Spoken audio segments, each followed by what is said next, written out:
मोहतरम नाजरीन, आप लोग देख रहे हैं surplus news live. Surplus news live में आप सभी का खैर मकदम इस्तकबाल करता हूँ। जैसे कि आप लोग देख सकते हैं, इस वक्त हमारी सरप्लस की टीम आ पहुंची है जोड़ा साको। जी हाँ, जोड़ा साको जो बड़ा बाजार हल्के में पड़ता है, सामने जोड़ा साको पीएस है, जहाँ पे आज आपके इन्फॉर्मेशन के लिए ये जानकारी आप लोगों को देता चलूँ कि आज जो यहाँ के मशहूर सोशल एक्टिविस्ट और एडवोकेट मोहम्मद सरफराज साहब और साथ ही साथ सोशल एक्टिविस्ट मोहम्मद सोराब साहब के मौजूदगी में और इनकी सरपरस्ती में आज फाइनली एफआईआर दर्ज हो चुकी है जोड़ा साको पीएस में। क्या कहना चाहेंगे आप? नहमदहु व नसल्ली अला रसूलिहिल करीम। अम्मा बाद बहुत खुशी की बात है कि हम लोग जब एफआईआर लेकर वहाँ गए पुलिस थाने में, पुलिस का बहुत कॉपरेशन रहा हम लोगों के साथ। उन्होंने कुर्सी दिया, बैठाया, हालचाल पूछा। उसके बाद ओसी साहब थे नहीं, ओसी आए।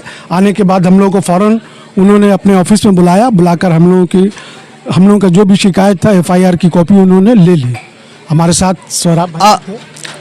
सरफराज भाई, वहाँ पे मतलब जितने भी पुलिस हजरत लोग थे, आप लोग से बहुत ही काइंडली पेश आए, मतलब कोई किसी भी तरह का दिक्कत थी? बहुत फ्रेंडली माहौल में उन्होंने हम लोगों को ट्रीट किया और हम लोगों का एफआईआर एक्सेप्ट किया और बोला कि इसके आगे भी जो भी कार्रवाई होगी आपकी इसको इत्तला दी जाएगी। सर, आपको ये भी पता चलो, ये सिर्फ हमारे कोलकाता शहर में इसके तहत नहीं, मुंबई में देखा गया, हैदराबाद में देखा गया, मीन्स पूरे के पूरे हमारे हिंदुस्तान में हर एक कोने में एफआईआर दर्ज हो रहा है सर, क्योंकि ये बहुत ही बड़ा मामला है सर।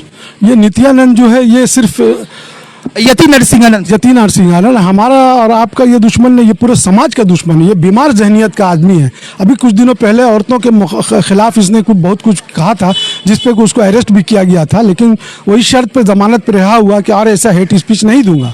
लेकिन फिर उसने वही काम किया, चूँकि वो जहन का बीमार है और उसने वही हरकत किया। फिर हमारे सरकार दो आलम सल्लल्लाहु अलैहि वसल्लम के बारे में गलत बयानी किया, जिसकी वजह से हम लोगों को बहुत तकलीफ पहुँची और हमारे साथ साथ हमारे बिरादर वतन को भी तकलीफ पहुंची। सब लोग हमारे साथ हैं, हिंदू मुसलमान सिख ईसाई सभी लोग हमारा साथ दे रहे हैं और इस मामले में एफआईआर करने में भी उन लोगों ने हमारा सहयोग किया। इस लिहाजा हम लोग सबका तहे दिल से शुक्रगुजार हैं और एफआईआर के माध्यम से हम चाहते हैं कि अतिनिधन को सख्त से सख्त सजा दी जाए और जल्द से जल्द दी जाए। अब बल्कि कलकत्ता हाईकोर्ट में उसको बुलाया, हम लोग उसके लिए केस लड़ेंगे। सरफराज साहब, हम लोग उसी कोलकाता शहर में रहते हैं जो शुरू से अपनी एकता के लिए जाना जाती है, शुरू से जिसका नाम ही city of joy and happiness. यहाँ पे हर कौम के हिंदू मुस्लिम सिख शुरू से हम लोग रहते हैं उस जगह, मतलब हम लोग शुरू से। तो आप क्या कहना चाहेंगे जो खास तौर से हमारे कोलकाता के भाइयों का जो एफर्ट देखा गया इस मामले में, जो हिंदू मुस्लिम सिख ईसाई सबको मिल के बराबर से सामने है, इस मामले में आप क्या कहना चाहेंगे? ये तो हमारे हिंदुस्तान में वेस्ट बंगाल जो है एक मिसाल है। ऐसा प्रदेश कोई नहीं है जहाँ पे इस तरह का माहौल है, जहाँ पे हिंदू मुसलमान सिख ईसाई सब भाई भाई एक दूसरे के दुख दर्द में हम लोग साथ हैं। बगल में पूजा हो रहा है, हम लोग साथ हैं। हमारे ईद में वो आते हैं मिठाइयाँ खाने के लिए, हम उनके पूजा में शरीक होते हैं, मुबारकबाद देते हैं। पंडालों में जाते हैं, उनकी पूर्ति चली जाती है तो वेलकम करते हैं। वो हम लोग हर तरह से मिलजुल कर हर मनाते हैं। पूजा, ये दुर्गा पूजा एक पूजा नहीं बल्कि एक फेस्टिवल है जिसमें ये मुसलमान हिंदू ऐसा कुछ नहीं है, ये सब लोग हम लोग मिलकर मनाते हैं वेस्ट बंगाल में। इसकी वजह ये यकजहती यहाँ कायम है और इंशाअल्लाह ये कायम रहेगी। सरफराज साहब, ज़्यादा नहीं, आज से मैं कहूँगा 15 साल पहले, मतलब जब जितने लोग जब छोटे थे उस टाइम के बच्चे लोग ये भी नहीं जानते थे कि क्या मीन्स क्या हिंदू मुस्लिम सिख ईसाई क्या। हम लोग देखते थे, आप भी गवाह होंगे, आज ज़्यादा नहीं, आज से 15-20 साल पहले की बात कर रहा हूँ। होली में सारे मतलब हिंदू लोग हम लोग को दावत दिया करते थे और ये आप लोग देखते थे। रमज़ान में उन लोग हमारे हिंदू मतलब उस टाइम के बच्चे लोग ये भी नहीं जानते थे क्या हिंदू होता है क्या मुसलमान होता है। उन लोग सिर्फ और सिर्फ जानते थे तो इंसानियत जानते थे। और आज क्या हो गया? बच्चे तो छोड़िए, हम लोग जब कॉलेज में पढ़ते थे तो हमारे साथ जो भी दोस्त थे जो बंगाली हिंदू थे, पता ही नहीं चलता था कि हम लोग किस मजहब के हैं क्या हैं। साथ में खाना, साथ में उठना, एक साथ कैंटीन में जाना, हंसी मजाक करना, वो तमाम चीज़ें थी। बिल्कुल इस तरह का कोई शायबा तक नहीं था हम लोगों के जहन में कि हम लोग एक दूसरे को दूसरी मजहब दूसरी निगाह से देखें, ऐसी कोई बात नहीं थी। लेकिन आज ये हुकूमत बीजेपी आकर के ये हम लोगों को तफरीक कर दिया और ये यही चाह रही कि हम लोगों को मुसलमानों को एक तरफ करके हमारी जो पॉपुलेशन है, आज हम लगभग 35 से 40 करोड़, हमें ये अक़लियत बोल करके हमको छोटा दिखाते हैं, जबकि हम अक़लियत में नहीं हैं। हम यहाँ की दूसरी मेजोरिटी है। I am the 50% owner of this country. हम अक़लियत में कैसे हैं? हम यहाँ के मेमार हैं, हम यहाँ के मजबूर हैं, हम यहाँ के माने मालिक हैं। हम कहीं बाहर से नहीं आए, हम इसी मुल्क के में रहने वाले हैं, हम इसी मुल्क के पैदावार हैं। हमको आप अलग कैसे करते हैं? NRC CA से हमको डराते हैं। हमारा उमर खालिद शर्जील इमाम आज 4 साल से बंद है, उसका आज कल चार्जशीट तक दाखिल नहीं हुआ। आज संजीव भट्ट 15 साल से बंद है, जो IPS है वो हमारा सही रिपोर्टिंग करने की बिना पर आज 15 साल से वो बंद है। बोलिए ये सब तो इंसाफ नहीं है बीजेपी गवर्नमेंट का। ये तो बीजेपी गवर्नमेंट बिल्कुल। सरफराज भाई, आपको रोक के बस मैं यही कहना चाहूंगा, आज भी हमारे देश में, मैं सिर्फ अपनी कोलकाता शहर की बात, आज भी हमारे देश में सब लोग वो पहले ही जैसा एकता है, पहले ही जैसे बस कुछ जो अभी आप लोगों ने कहा, कुछ कुछ पॉलिटिक्स, पॉलिटिशियन जो अपना मींस अपना रोटी सेकने के लिए, आप कहेंगे अपना उल्लू सीधा करने के लिए, उन लोग आपस में ये नातफाकी पैदा करते हैं। चाहे मैं कहूंगा आपने देखा सिर्फ ये यति नरसिंहानंद की बात थी सर, चाहे बीच में कंट्रोवर्सी हुई थी तस्लीमा नसरीन को लेकर, कंट्रोवर्सी हुई थी बीच में, कंट्रोवर्सी हुई थी सलमान रुश्दी, तो कुछ इस जैसे मतलब इन जैसे कुछ कलंक है देश में, जो मैं कहूंगा साफ लफ्जों में कलंक, वर्ड कलंक, जो ऐसा घटना, ऐसा ये जो आपस में हम लोगों को लड़ाने का, मींस हिंदू मुस्लिम सिख ईसाई, ये जो आपस में लड़ाने का ये जो इन लोग राजनीति करते हैं, तो क्या कहेंगे? इसके पीछे तह में जाइएगा आप। आज से जब सुल्तान सलाहुद्दीन अय्यूबी ने हमारे बैतुल मुक़द्दस को फतह किया, उस वक्त उन लोगों ने रिसर्च किया, तो उस वक्त इंग्लिस्तान का एक सिपह सालार था जिसका नाम हरमन था, उसने वो अपना वो जो है रिसर्च करके बताया कि मुसलमानों को नमाज, रोज़ा, हज, ज़कात सब करने दीजिए, सिर्फ इनके दिल से मोहम्मद का मोहब्बत निकाल लीजिए, आप कामयाब हो जाइएगा। ये रिसर्च है उनका, और आज पूरी दुनिया उस रिसर्च पे काम कर रही है, और इसमें पूरी दुनिया साथ साथ हमारे यहाँ के बीजेपी RSS वाले इसमें उसी फार्मूला पे काम कर रहे हैं कि हमें नमाज रोज़ा पढ़ना है, टोपी रखना है, कुर्ता पजामा पहनना है, लेकिन हमारे दिल से जो कीमती चीज़ है ईमान, सरकार दो आलम सल्लल्लाहु अलैहि वसल्लम की मोहब्बत, उसको निकाल लेना है। हम एक ढांचा पुतला रह जाएंगे। सरफराज साहब, आपकी बातें बहुत अच्छी, उम्मीद करते हैं हमारी जनता जो इस वक्त, जो पूरे देश की जनता, उनको भी आपकी बातें पसंद आएगी। फाइनली लास्ट में आप जो पूरे देश की जनता को, हमारे आवाम को, हमारे नाज़रीन को, हमारे व्यूअर्स को क्या पैगाम, आप क्या मैसेज देना चाहेंगे? हमारे बिरादरान वतन को मैं यही कहना चाहूँगा कि इन सब बातों से उनको दिल बर्दाश्त नहीं होना है, और ये सब छुटपुट घटनाएं होती रहेंगी।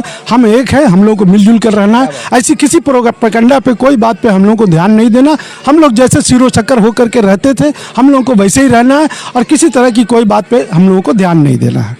बहुत बहुत शुक्रिया हमारी सरप्लस न्यूज़ लाइव में जुड़ने के लिए। आपसे मैं कोशिश करूंगा फिर से जुड़ने की। फिलहाल हमारे बीच जो मैं कहूंगा, आप ये जो मस्जिद देख रहे हैं, छोटी करीम मस्जिद के इमाम साहब यहाँ पे मौजूद है, तो हम लोग उनसे भी उनकी राय जानने की कोशिश करेंगे। यहाँ पे एक लाइव बाइट्स में हम लोग उनसे भी इंटरव्यू लेंगे। इमाम साहब, सबसे पहले हमारे आप थोड़ा नज़दीक आ जाए सर। सबसे पहले हमारे सरप्लस न्यूज़ लाइव में आपका खैर मतलब इस्तकबाल करता हूँ। थैंक्स जी, बहुत ही शर्म, मतलब क्या कहूँ, शर्म, मतलब सिर्फ हमारी कोलकाता शहर नहीं, सिर्फ पूरी देश शर्मिंदा है सर। मैं कहूँगा सिर्फ हमारे कौम के लोग नहीं सर, पूरी इंसानियत यहाँ पे शर्मिंदा है, जिन्होंने ये जो यति नरसिंहानंद, ये मैं कहूँगा इंसान के नाम में कलंक है, कलंक मतलब ये बहुत ही घटिया, जिसपे आज सिर्फ मुसलमान कौम नहीं सर, हर कौम के लोग गुस्सा है, नाराजगी अपना जताए। मैं देख रहा हूँ अलग अलग न्यूज़ चैनल में जो इंटरव्यू दे, तो अलग अलग कौम से भी ये लोग, आज भी मैं कहूँगा सर कि ऐसी बात नहीं है जो भी मैंने इनके साथ, कि आज भी यहाँ पे लोग आपस में अमन और शांति के साथ रहना चाहते हैं लोग, लेकिन ये पॉलिटिशियन लोग रहने नहीं देते हैं सर। मतलब ये कुछ मतलब जो अपना रोटी सेकने के लिए अपना ये, तो क्या कहना चाहेंगे खासकर यति नरसिंहानंद के बारे में, जिन्होंने इतनी घटिया हरकत की सर? नहमदुहु व नुसल्ली अला रसूलिहिल करीम, अम्मा बाद, फ़अऊज़ु बिल्लाहि मिनश शैतानिर रजीम, बिस्मिल्लाहिर रहमानिर रहीम।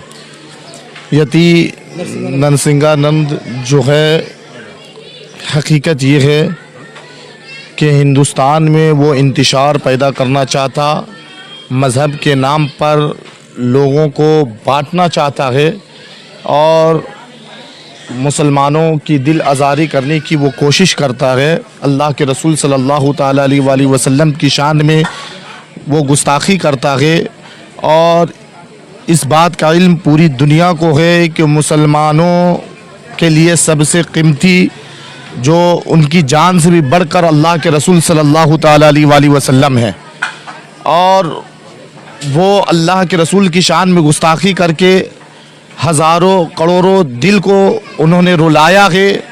और अल्हम्दुलिल्लाह आज ही बाद नमाज जुमा एडवोकेट हाजी मोहम्मद सफ़ा साहब को लेकर के हम लोगों ने जोड़ा सगुर थाने में उस पलीद के ख़िलाफ़ FIR करवाया है, और अल्हम्दुलिल्लाह जोड़ा सागुर थाना के जो पुलिस है उन लोगों ने कोऑपरेट किया है। उन लोगों ने FIR लिया भी है और कहा भी है कि जहां तक हो सके आगे ये कार्रवाई की जाएगी। तो मैं उस पलीद के बारे में ये कहूँगा हुकूमत हिंद से मैं डिमांड करूँगा, ये हम ही क्या पूरी दुनिया, पूरे हिंदुस्तान के मुसलमान का ये डिमांड है कि यति नरसिंहानंद सरस्वती को जल्द अज जल्द गिरफ्तार किया जाए और उसे कड़ी से कड़ी सज़ा दी जाए। इसलिए कि इससे पहले भी उसने रसूलुल्लाह सल्लल्लाहु अलैहि वसल्लम के शान में गुस्ताखी किया, उसे अरेस्ट किया गया इस शर्त पर कि आइंदा वो ना करे।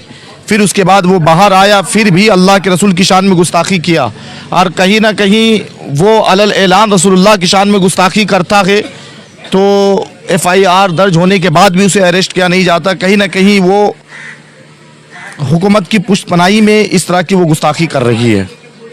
सर हुकूमत है, साफ लफ्जों में मैं कहता हूँ हुकूमत है अभी बीजेपी की, तो मीन्स आप कहना चाह रहे हैं कहीं ना कहीं बीजेपी उनको शय दे रही है, उनको ये दे रही है। हाँ बिल्कुल बिल्कुल बिल्कुल बिल्कुल, इसलिए कि हमारे देश की कानून इतनी मजबूत है कि अगर कोई गलत करे तो उसके खिलाफ सख्त एक्शन लिया जा सकता, उस गलत को ख़त्म किया जा सकता। लेकिन वो खुल करके, जैसे कि मुफ्ती सलमान अजहरी साहब हमारे हैं, जो उन्होंने सिर्फ यही तो कहा था कि आज कुत्तों का वक्त है, कल हमारा दौर आएगा, सिर्फ इतना ही ना कहा था। सिर्फ इन 2 लफ्ज़ों के बुनियाद पर आज साल भर होने जा रहे हैं, अब तक के मुफ्ती साहब को रिहाई नहीं मिली है। लेकिन ये अलल ऐलान रसूलुल्लाह की शान में गुस्ताखी करता है, रसूलुल्लाह सल्लल्लाहु ताला अलैहि वसल्लम की शान में बेअदबी करता है, और उसके बावजूद भी उसे गिरफ्तार नहीं किया जाता। FIR जो है हज़ारों के तादाद में लोग पूरे हिंदुस्तान में करवा रहे हैं, उसके बावजूद भी वो खुला घूम रहा है। तो इसका मतलब यही है कि हुकूमत के पुष्टपनाही में ये तमाम काम किया जा रहा है। तो हुकूमत से मैं कहूँगा कि अगर कहीं दंगा होता है, कहीं फसाद होता है, या आवाम में कहीं इंतशार पैदा होती है, तो कहीं ना कहीं हुकूमत की लापरवाही होती है, हुकूमत के खिलाफ। हाँ, कहीं ना कहीं हुकूमत की कमज़ोरी होती है, प्रशासन की कमज़ोरी होती है, जिस बुनियाद पर आवाम में इंतशार पैदा होती है। तो मैं कहूँगा हुकूमत से कि नरसिंहानंद सरस्वती जो पलीद है उसे जल्द अज जल्द गिरफ्तार किया जाए, और उसके बाद जो है उसे कड़ी से कड़ी सज़ा दे करके, कड़ी मीन्स कड़ी से कड़ी सजा दे, ताकि आने वाले मतलब और नेक्स्ट लोग कोई ऐसा हरकत नहीं करे, उन लोग के लिए मिसाल साबित हो। एक ऐसी उसे सज़ा दी जाए कि आने वाले नस्ल के लिए एक मिसाल साबित हो कि जो भी रसूलुल्लाह की शान में गुस्ताखी करता है तो उसको इसी तरह की सज़ा दी जाएगी। सर हम लोग देख रहे हैं इमाम साहब कि आज भी हमारे देश में लोग अमन और शांति मीन्स एकता के साथ, मीन्स मैं कह रहा हूँ सारे मिलजुल के, मतलब भाईचारगी, हिंदू मुस्लिम सिख ईसाई सब एकता के साथ रहना चाहिए। कुछ पॉलिटिशियन कुछ ये अपना उल्लू जैसे बीच में आ जाते हैं सर, ये चाहे आप कहिएगा तस्लीमा नसरीन जैसे लोग, सलमान रुश्दी जैसे लोग, और बीच में जी ये यति नरसिंहानंद जैसे लोग, इन जैसे लोग कुछ अपना ये जो अब्यूजिव ये जो रिमार्क्स देके और बस आपस में, और ख़ास तौर से कुछ कुछ डर्टी पॉलिटिशियन भी है जो ये नहीं चाहते हैं जो हिंदू मुस्लिम सिख ईसाई सब इस बारे में आप क्या कहना चाहेंगे?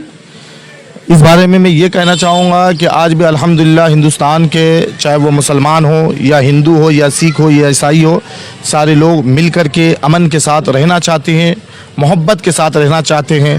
और पॉलिटिकल जो राजनीति है वो यही चाहती है कि किसी तरह तमाम मज़हब वाले अलग रहें और अपना रोटी चलता रहे। किस तरह फाइनली जो मेन सवाल है वो तो मैंने पूछा नहीं, किस तरह की सजा आप लोग चाहते हैं? ये जो इतनी घिनौनी, इतनी ये जो हरकत यति नरसिंहानंद, तो आप लोग का क्या डिमांड है, मतलब किस तरह का सजा आप लोग चाहते हैं? फांसी। उसके लिए सज़ा तो एक ही है, फिर फांसी। हाँ, इसलिए कि अगर मैं तो कहता हूँ सिर्फ एक गुस्ताखे रसूल को फांसी पे चढ़ाओ, मैं उम्मीद करता हूँ कि आइंदा कोई इस तरह की हरकतें करेगा ही नहीं। इसलिए मैं हुकूमत से कहूँगा कि नरसिंहानंद को जल्द अज जल्द उसे फांसी दी जाए, और मैं हुकूमत से उम्मीद रखता हूँ और मुझे संविधान पर यकीन है कि वो ज़रूर सज़ा उसे मिलेगी और सज़ा में वो फांसी मिलेगी इंशाअल्लाह। ये तो हो गया हुकूमत के लिए सर, और जो इस वक्त जो नाजरीन जो जितने भी जो लाइव व्यूवर्स आपको देख रहे हैं हमारे देश की जनता, उनके लिए आपका सर क्या पैगाम है, क्या मैसेज है, कोई ख़ास मैसेज? उनके लिए पैगाम यही है कि अल्हम्दुलिल्लाह कि हिंदुस्तान में कुछ ऐसे सनखी है जो तमाम मज़हब वालों को बांटना चाहता है, लेकिन मैं उनसे यही कहूँगा कि हम जिस कौम से भी ताल्लुक़ रखते हैं, लेकिन हमें मोहब्बत के साथ, इत्तेहाद के साथ रहना चाहिए, है ना जी। सर क्योंकि आप इमाम साहब भी है, क्योंकि हमारे कुरान मजीद में भी साफ लफ्जों में कहा गया है हम लोग के लिए सब्र बहुत बड़ी चीज़ है, सब्र। बिल्कुल। क्या कहना चाहेंगे?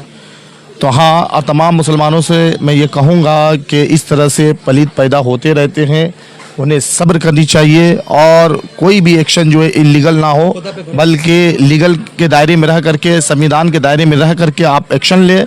आपके लिए पुलिस है, प्रशासन है, आपका संविधान आपके लिए है, और सब्र का दामन ना छोड़े, सब्र करते रहें, अल्लाह पर यकीन रखें, इंशाअल्लाह ताला उस रब का फजल होगा और जालिम को ज़रूर फांसी मिलेगी इंशाअल्लाह।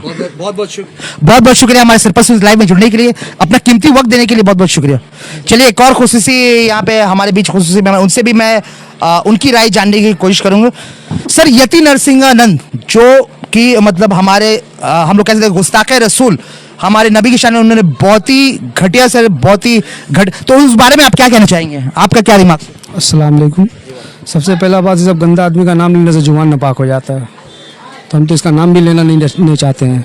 और सबसे दूसरी बात यह है कि हिंदुस्तान में जब से मोदी जी का सरकार आया है ना, तब से ज़्यादा ये कौमी मामला ज़्यादा हो गया है। बिल्कुल सही कहा सर। पहले हम लोग न्यूज़ में कभी नहीं देखते थे ये मंदिर मस्जिद और ये सब लेके हर जगह, और जब से मतलब बिल्कुल सही कहा।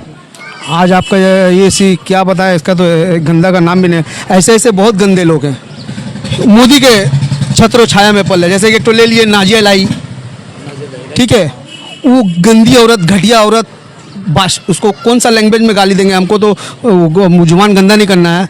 ऐसे ऐसे गंदे लोग बहुत मोदी ने पाल के रखा है। ये सिर्फ मोदी के पार्टी में है और कोई पार्टी में नहीं। हमारा कहने का मतलब, हम लोग का इस्लाम नहीं सिखाता हम किसी के मजहब को कुछ बोले उल्टा पुल्टा। भाई आप अपना जियो ना भाई, जैसे जीरो पूजा। क्या बात है, क्या बात है। देखिए कितनी अच्छी बात इन्होंने कह रही है। हमारा मजहब नहीं सिखाता कि मींस किसी दूसरे मजहब के बारे में उल्टा सीधा कहना। बहुत अच्छी बात इन्होंने कही। हाँ, हमारे नबी पाक सल्लल्लाहु अलैहि वसल्लम फरमाए, एक मुसलमान ईमान वाला तभी है जब किसी कोई को भी बुरा भला ना कहे। और हमारे अल्लामा इकबाल जी ने भी लिख के गए, मजहब नहीं सिखाता आपस में बैर रखना। तो हम लोग उस नबी के मानने वाले। हिंदी है हम, वतन है हिंदुस्तान हमारा। तकलीफ होता है जब हमारे आका का नाम में कोई बेइज्जत करता, तकलीफ होता है। सब्र कर रहे हैं, मैं कैमरामैन को कहूंगा सब्र कर रहे हैं, मतलब बस सर यही सब्र में बहुत ताकत है। जैसे भाई इमाम साहब ने भी कहा कि सब्र, हाँ कुरान, हमारे कुरान शरीफ में भी मसला यही है। अल्लाह और अल्लाह के रसूल को मानने वाले इसलिए सब्र कर रहे हैं। जरा सा पलट जाएंगे ना तो हम लोग वो कौम भी थे जो खाली डंडा से फतेह किए हैं। अब मैं रोक के एक बात, देखिए यहाँ पे आप देख रहे लाइव इंटरव्यू मैं ले रहा हूँ, मैं इन्हें जानता भी नहीं हूँ। सामने से आप देख सकते थे कि जब बात आती है हमारे नबी पे, जब बात आती है कौम में, हमारे गुस्ताखे रसूल में, आप साफ देख सकते हैं इनके। तो यहाँ पे कोई फेक ये यहाँ पे कोई बनावटी बात नहीं हो रही है। ये भाई साहब बस रास्ते से जा रहे थे, यहाँ के रहने वाले, यहाँ के लोकल। आप इनके एक बार मैं कैमरामैन से कहूँगा, देखिए तो जब बात आती है हमारे मीन्स नबी के ऊपर बात आती है, देखिए आंखों में इनकी आंसू आ गई है।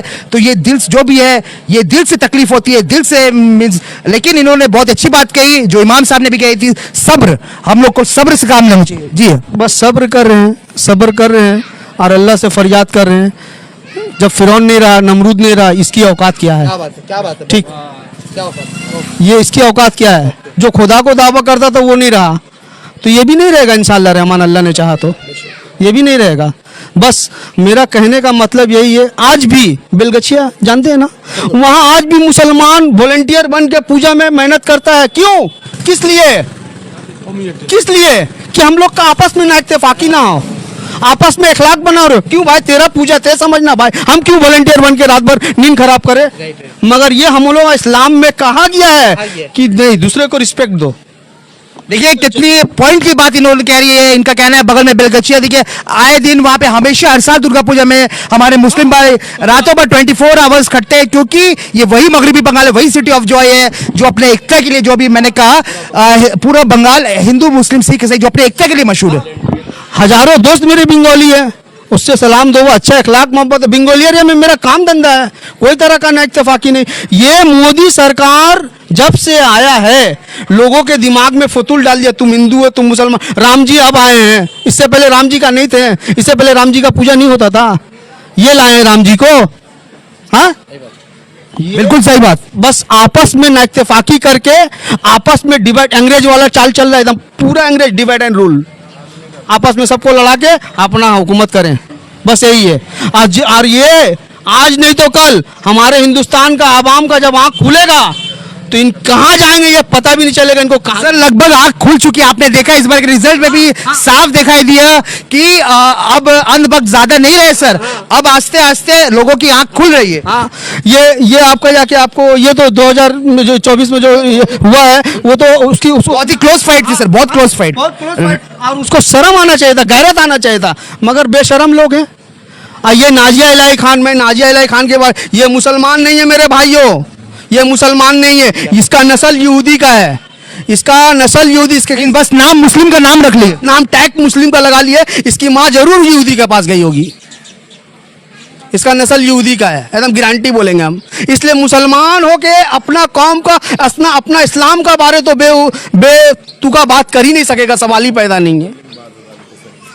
बहुत बहुत शुक्रिया। फाइनली मैं चाहूंगा एक बार आप जितने भी जो लाइव व्यूवर्स आपको देख रहे हैं, जो हमारी देश की हमारी देश की जनता के लिए सर एक छोटा सा मैसेज, एक पैगाम आप उनको दे, ताकि इस बारे में चाहूंगा ताकि अमन और शांति के साथ आप लोग भी एहतजाज करें, जैसे कि इमाम साहब ने कहा। आप एक अपना छोटा सा मैसेज दे हमारी जनता को। मेरा मैसेज भाई यही है, हमारे हिंदुस्तान के जितने हिंदुस्तानी भाई बहन सब हैं, हम लोग एक थे, एक हैं, एक रहेंगे। ये नामुराद लोग हम लोग को कभी भी डिवाइड नहीं कर सकेगा, कभी भी अलग नहीं कर सकेगा। ये मेरा आखिरी पैगाम है। इंशाअल्लाह रहमान हम लोगों का दिल में हिंदुस्तानी जज्बा था, है, रहेगा मरते दम तक। और हमारे हिंदुस्तान के जितने भी भाई हैं, हिंदू भाई जितने भी, हिंदू सिख सिकाई जो भी हैं, सब हमारे भाई थे, हैं, रहेंगे। देखिए बहुत ही अच्छी बात इन्होंने कही कि कभी भी इन लोग आपस में नाइत्तफाकी नहीं होने देंगे, जब तक हम लोग शुरू से हम लोग एक थे और एक रहेंगे। जो इनका, और अब से कुछ देर पहले देखिए इमाम साहब ने भी आप लोगों को जो मैसेज दिया वो उन्होंने अपने पैगाम में बस यही क्या, उन्होंने वर्ड यूज किया, सब्र। तो आप लोग सब्र से काम ले, सबसे पहली बात मीन्स आप लोग अपना बेशक ये पूरी बहुत ही घटिया हरकत है, लेकिन उन्होंने इमाम साहब ने जो अपना मैसेज दिया, जो यहाँ पे अपना पैगाम पेश किया कि आप लोग मीन्स लॉ को अपने हाथ में नहीं ले। सबसे पहले तो मतलब गांधी जी वाला आप लोग वही सेम थ्योरी, गांधी जी वाला सेम थ्योरी आप लोग यूज करें। यहाँ पे आप लोग सब्र से काम ले और जो मतलब लॉ को अपने हाथ में ना ले, और जो हर चीज मर्यादा के हिसाब से लॉ को हाथ में रखते हुए आप लोग स्टेप ले। और मैं कहूँगा देखिए, आज भी मैं कहूँगा अब से हम लोग उसी इंडिया में है जो आज से ज़्यादा नहीं, आज से 15-20 साल पहले हम लोग देखते थे यहाँ कभी भी हिंदू मुस्लिम सिख से आप लोग देखते थे जब होली के त्यौहार में हम लोग अपने हिंदू भाइयों के घर में जाया करते थे, उन लोग दावत दिया करते थे। और रमज़ान के वक्त में आप लोग देखते थे हमारे हिंदू भाई सब यहाँ हमारे मुस्लिम भाई के घर में आया करते थे। मीन्स हिंदू मुस्लिम सिख ईसाई ये क्या होता था उस वक्त के बच्चे लोग, उनके दिमाग में ये था ही नहीं कि आखिर क्या। जब से जो कि हमारे सरफराज भाई ने भी अपने इंटरव्यू में कहा कि जब से खासतौर से ये मोदी जो बीजेपी का जो अभी मौजूदा प्राइम मिनिस्टर नरेंद्र मोदी जब से ये प्राइम मिनिस्टर जब से ये बने हैं, तो तब से ये सब ज्यादातर हम लोग को न्यूज चैनल में जब भी आप लोग टीवी ऑन करिए तो यही हिंदू मुस्लिम सिख ईसाई रिलीजन का लेके आपस में व्हाट इज दिस मींस। इससे पहले भी तो जो ये लास्ट जो पीएम हमारे जो लास्ट पीएम थे, मैं बात कर रहा हूँ ये डॉक्टर मनमोहन सिंह, कभी उस टाइम आप लोग जब भी टीवी ऑन करते हैं, उससे पहले भी बीजेपी के अटल बिहारी वाजपेयी की थी, सब कोई उनका रिस्पेक्ट करते हैं, बहुत ही बेहतरीन प्राइम मिनिस्टर थे बीजेपी के अटल बिहारी वाजपेयी। कभी तो उस वक्त ऐसा नहीं हुआ कि आज जब भी हम लोग टीवी ऑन करते हैं ना जीडीपी की बात होती है, जीडीपी तो बात ही मत करिए, पूरी जीडीपी खासकर देश की गिर चुकी है अभी इस तौर से, उसका बात ही तो उस वक्त सिर्फ और सिर्फ रोजगार का बात होता था, जॉब के बारे में बात होता था, यही मौजूद है। आज आप लोग टीवी ऑन किए तो सिर्फ मंदिर मस्जिद ये मतलब बस व्हाट इज दिस। तो मैं बस जैसे कि इमाम साहब ने भी कहा, मैं भी बस वही कहना चाहूँगा कि आप लोग सबसे पहले इस खुदा पे भरोसा रख के सब्र से काम ले और कानून को अपने हाथों में ना ले। जो भी करो, एक छोटी सी जो अहम चीज जो बाकी रह गई है, इन लोगों ने देखिए अभी एफआईआर दर्ज किया है जोड़ा साको पीएस में हाजी मोहम्मद सरफराज साहब जो एडवोकेट भी है पेशे से, और साथ ही साथ सोशल एक्टिविस्ट मोहम्मद सोराब साहब भी मौजूद थे, इमाम साहब भी मौजूद थे। तो एक बार मैं गुजारिश करूंगा क्लोज से एक बार सामने। तो देखिए ये आप देख सकते हैं, ये एफआईआर की कॉपी है, इन लोग ऑलरेडी दर्ज कर चुकी है जोड़ा साको पीएस में यति नरसिंहानंद के खिलाफ। तो इंडिया के आप लोग जैसे कि देख रहे हैं, ना सिर्फ हमारे कोलकाता शहर, ना सिर्फ हमारे सिटी ऑफ जॉय में, बल्कि इंडिया के कोने कोने से हर जगह में हर कौम के लोग आप लोग एफआईआर दर्ज कर रहे हैं। सफाज साहब, जब आप लोग अंदर मींस जोड़ा साहब को पीएस में गए तो कैसा व्यवहार रहा? मतलब ये बहुत अल्हम्दुलिल्लाह बहुत कोऑपरेटिव था, सब एकदम फ्रेंडली माहौल में सारा बातचीत हुआ। जी, बहुत ही आसान। इंशाल्लाह हम उम्मीद करते हैं कि वो हम लोगों का पूरा साथ देंगे और इस मामले को आगे बढ़ाएंगे। देखिए, इनका कहना है बहुत ही काइंड के साथ, बहुत ही पोलाइट के साथ, बहुत ही अच्छा व्यवहार था हमारे कोलकाता पुलिस का जोड़ा साहब को पीएस में, तो उन लोग आसानी के साथ इनका एफआईआर ले चुके। आप लोग भी देखिए, अगर आप लोग कानून को अपने हाथ में रखते हुए आप लोग इंडिया के जिस कोने में भी रहते हैं, आप लोग एफआईआर दर्ज कर सकते हैं, तो और बल्कि कर सकते हैं, नहीं करना चाहिए। तो आप लोग भी जल्द से जल्द एफआईआर दर्ज करें, आप लोग जिस कोने में भी रहते हैं यति नरसिंहानंद, ताकि आने वाले कल में कोई इस तरह का घटिया हरकत नहीं करे। आने वाले हमारे समाज के लिए ये एक मिसाल साबित हो, जो मतलब एक मिसाल, ताकि आइंदा से इस तरह की हरकत दोबारा नहीं हो। चलिए, फिलहाल के लिए सैयद ज़ीशान हसन को इजाजत। जोड़ा साको से Syed Zeeshan Hasan for surplus news live. शुक्रिया। Welcome to K-Mall, a premium project by Kaleen Group. K-Mall is in the heart of Kolkata's electronic, garment and lifestyle hub, Khidirpur.